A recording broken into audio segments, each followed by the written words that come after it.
Hello friends, welcome again to the last unit, that is of your Pharmacology-II course BP 503T.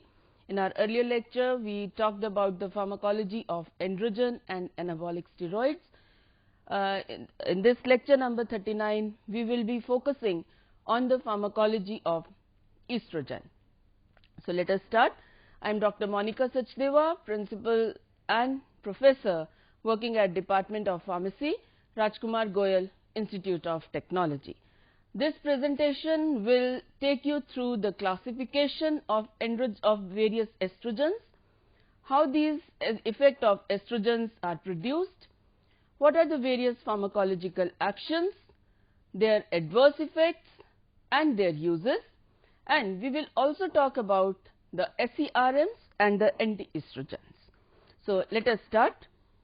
Now, in our earlier lecture, we talked about the male sex hormone, which was androgens, or the major was the testosterone. In this lecture, we will talk about the female sex hormone, which are the estrogens and the progesterones. This lecture will mainly focus on one of the hormone, that is the estrogen. Now, estrogen, this is a female sex hormone. Again, like we classified in the earlier case also, these estrogen, they can also be classified as natural ones and the synthetic ones. The natural estrogen, this is the estradiol, and this is the major hormone which is secreted by the ovary. Now, this estradiol, where are they synthesized? They are synthesized in the Graafian follicle, the corpus luteum, and also in the placenta in the females, and the starting material remains the same as we saw earlier, which is the cholesterol. And also we again saw that the testosterone, it is also responsible for conversion of testosterone into estradiol by the aromatase enzyme. Then this estradiol, this is oxidized in liver to produce another hormone, another important estrogen, which is estrone, and this estrone this is hydroxylated and produces another hormone, another estrogen, which is the estriol. So we have three natural estrogens. They are estradiol, estrone and estrol, and the estriol. And all of these three estrogens, they are active, they circulate in the blood, but this estradiol estrogen, or the natural estrogen, it is the most potent estrogen. So we will be focusing on these drugs. Then we have certain synthetic estrogens also. Now, these natural estrogens, they are inactive orally. Why inactive orally? Because of their high first pass metabolism. Then they have very short duration of action, again due to rapid metabolism. So to overcome this disadvantage, certain steroidal and non-steroidal synthetic estrogens were developed. So the most important steroidal estrogens, they are ethinyl estradiol, they are mestranol, and they are tibolol. Then we have non-steroidal ones, which are diethyl stilbestrol, or generally called as stilbestrol. Then other drugs are hexastrol, dienestrol. So we have steroidal and we have non-steroidal synthetic estrogens. Now we will talk about that how these estrogens, the secretion of these estrogens are secreted. Now, since in females, this is a female sex hormone, and it depends upon the menstrual cycle. So at different phases of menstrual cycle, different amount of estrogen is increased or decreased. So we will talk about how these are released. So, if we see that again the hypothalamus that releases the gonadotropin releasing hormone stimulates the pituitary, pituitary releases FSH or LH, follicle stimulating hormone or the luteinizing hormone, and that acts upon the ovary and leads to the maturation, where it leads to production of progesterone and estrogen, which acts on the various reproductive tract and other tissues. Now, how does this this amount varies at different phases of the menstrual cycle?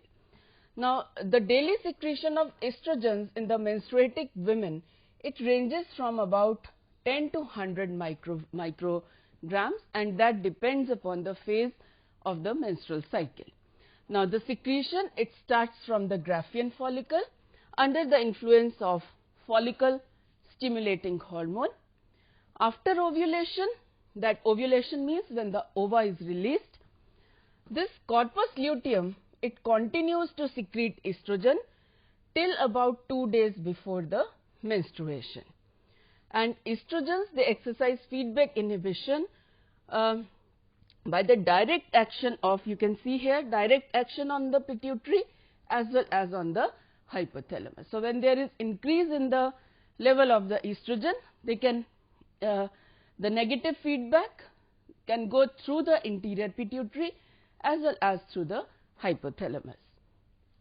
And during pregnancy, if the implantation occurs, if pregnancy occurs, then the placenta, it secretes large amount of estrogen, and then during pregnancy the amount can increase up to 30 milligram per day at term. At term is at the time of the delivery, and as soon as the parturition or the birth of a baby takes place, then the level it declines. And also in the postmenopausal women, the daily production, it falls to around 2 to 10 micrograms. Now, what are the pharmacological actions of estrogen? Again, I will repeat that estradiol is the major estrogen, the natural estrogen, the most potent one. Now, these sex organs, the major action is on sex organs, responsible for all the pubertal changes which occur during puberty in girls, that is growth of uterus, the growth of fallopian tubes, and also growth of vagina. Then in case of absence of progesterone, or we also called as anovulatory cycles, it can lead to withdrawal of menstruation. Then it also facilitates the penetration by the sperm. How this action is caused? It increases the rhythmic contractions of the fallopian tube and the uterus. It induces a watery secretion from the cervix, and thus it facilitates the penetration by the sperm. Then if the estrogens are deficient, it can lead to various atrophic changes in the female reproductive tract. Then it is also responsible for the production of certain secondary sex characteristics, like it proliferates the ducts of the mammary gland, causes accumulation of fat, then various axillary hair appear, and other behaviors are also affected by these estrogens during puberty. Then there are certain metabolic changes also, certain metabolic effects also which are seen by these estrogens. Estrogens, they are again anabolic, but their action is very weaker as compared to testosterone. And we saw that in ovary, it also secretes small amount of testosterone. So certain factors, certain increase in the growth that can also be during puberty, that can also be brought about by the testosterone. So these estrogens, they have the mineralocorticoid action. Mineralocorticoid action means that they cause retention of salt and water. In certain cases, long-term use can lead to edema.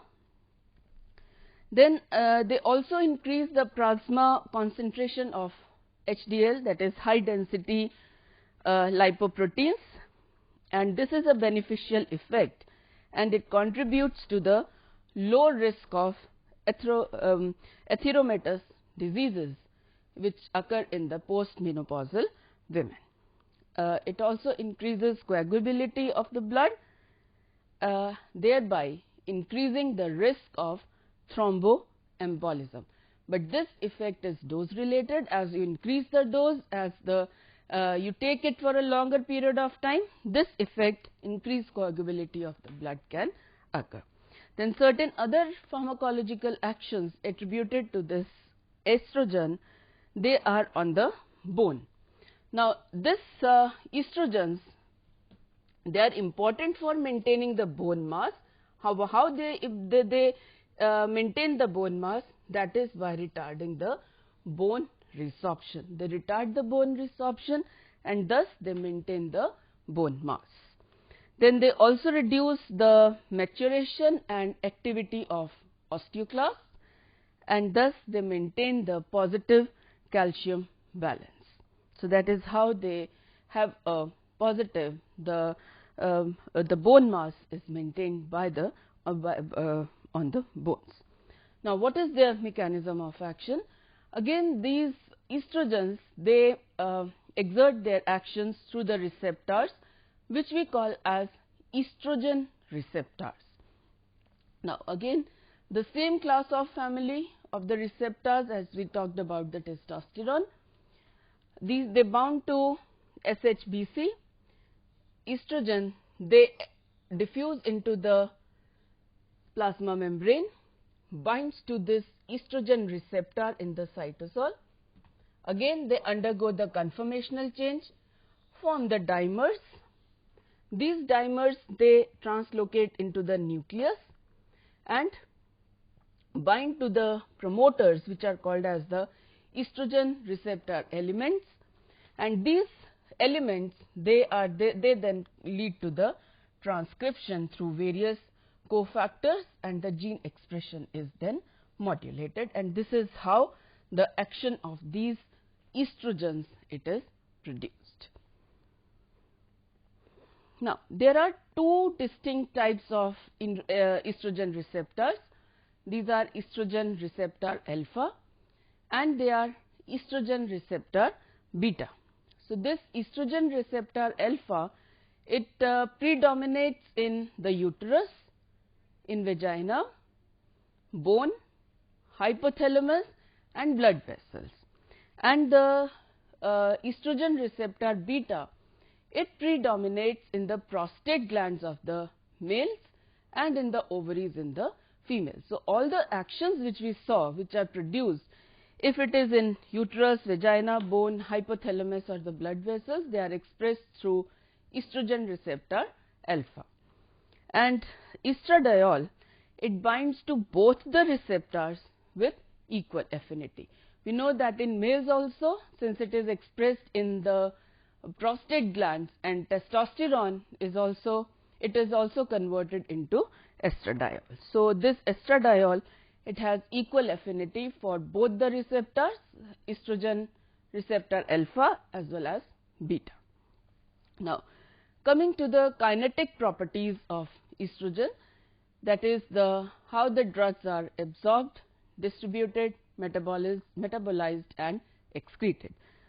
So these estrogens, not the natural ones, other just synthetic drugs, and they are well absorbed orally as well as transdermally, whereas these natural estrogens, they cannot be given orally. Why? Because they are inactivated due to the rapid first pass metabolism. And all these drugs, natural estrogens, we saw that they are bound to the plasma proteins. Then these estradiol, it is converted to estrone. We see that estrone is converted into estriol, and these drugs, they undergo both phase 1 reaction by glucuronic acid, and they also undergo sulfation reactions. And finally, they are excreted in urine. They may undergo enterohepatic circulation and are excreted in bile. Now, what are the uses of these estrogens? Now, the main use of these estrogens are that they are used in a hormone replacement therapy. Now, when this hormone replacement therapy is required, we know that at menopause, the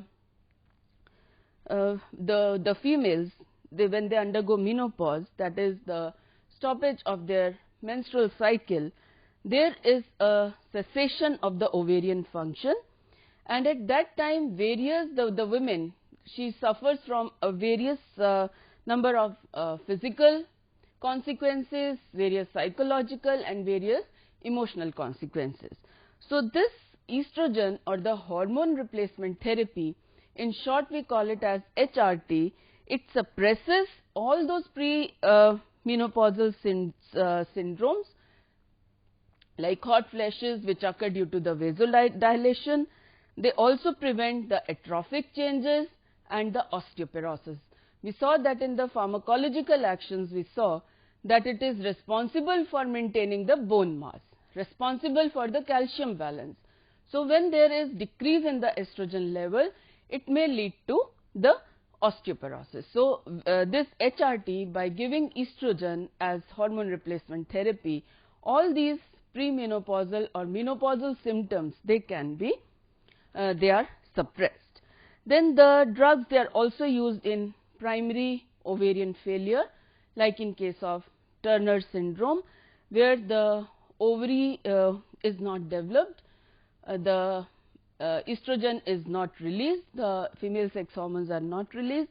In those cases, estrogens can be used. Then they are also used in case of severe cases of vaginitis. Vaginitis means inflammation of vagina.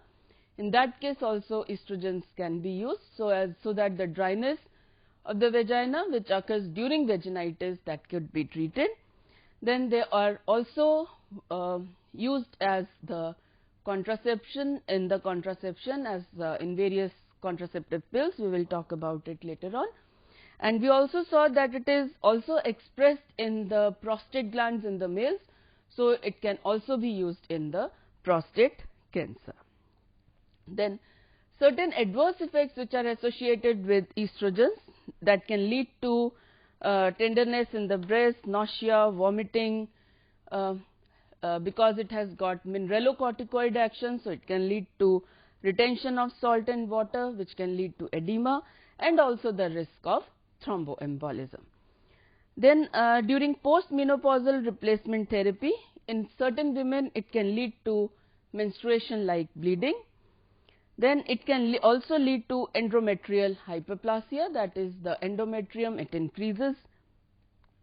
When if it is administered to males, excessive doses, it can lead to feminization, it can lead to development of breasts in male, which is called as gynecomastia.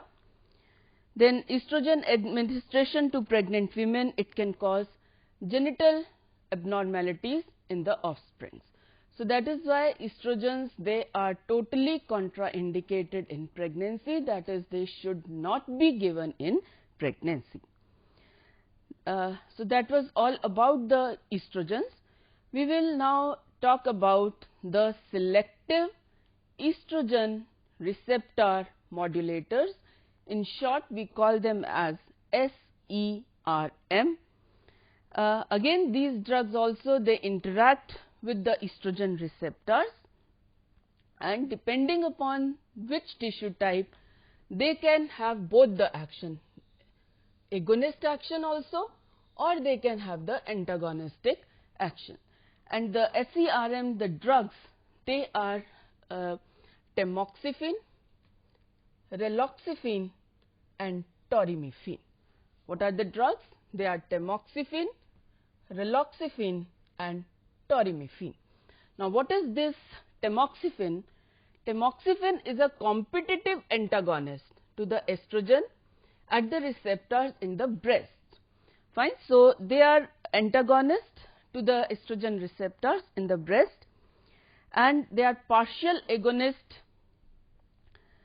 at other estrogen receptors like bone, uterus or liver. So, they are generally used in the treatment of metastatic breast cancers in postmenopausal women, because it is being expressed in the breast. Toxicity is less, but the major side effect, it can lead to thromboembolism. Then another drug, raloxifene, it is an antagonist to estrogen receptor at endometrium, breast, and is a partial agonist in the bone as well as in the cardiovascular system. So, its use is based on its ability to decrease the bone resorption and the overall bone tumor. So, it leads to increase in bone density and is generally used for the treatment of osteoporosis in the postmenopausal women, because it is being expressed here in the bone. It is being used as a agonist. Then another drug, torimifene.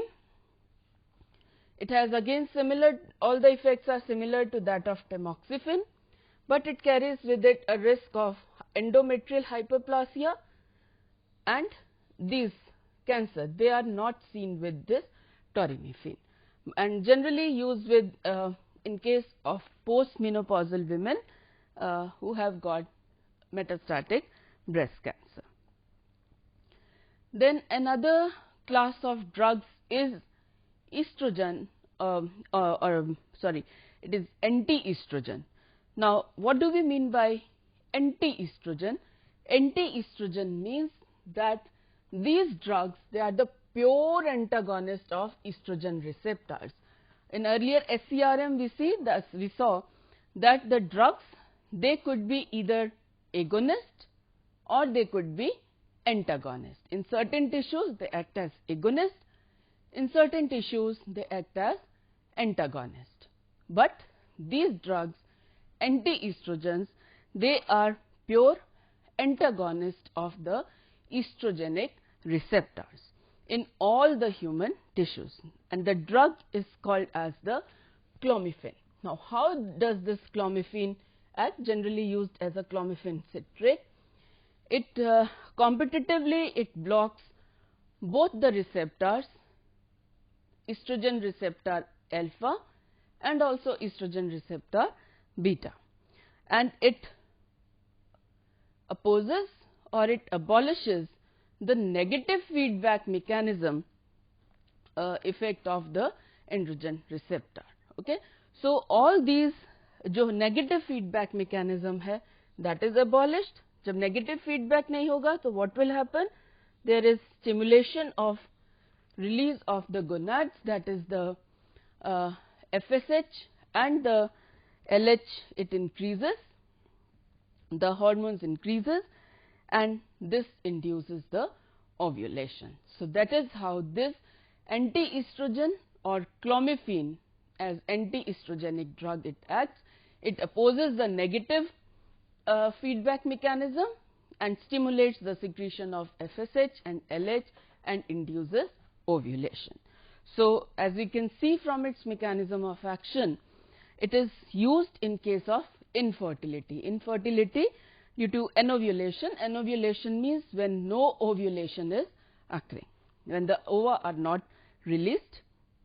It can also be used in case of male infertility where there is oligozoospermia. Oligozoospermia means when there is less amount of sperms are produced. So, because it increases the secretion of FSH, it can promote spermatogenesis. Then it is also used along with gonadotropins to improve the maturation and harvesting of ova in case of infertilization IVF techniques. This clomiphene is one of the main drug which is used here. But the adverse effects which are associated with clomiphene, they are, it can lead to multiple pregnancies, It can lead to enlargement of ovaries, can lead to various cysts which are formed in the ovaries, or we call them as polycystic ovaries. It can lead to hot flushes, it can lead to weight gain, or it can lead to alopecia, or it can lead to vertigo. So that is about the clomiphene, which is an antiestrogen drug and can be used in case of infertility, in case of males as well as in females. So that was all about the pharmacology of estrogen, where we talked about the mechanism of action, the pharmacological actions, uses and adverse effects of estrogens, SERMs as well as antiestrogens. Thank you.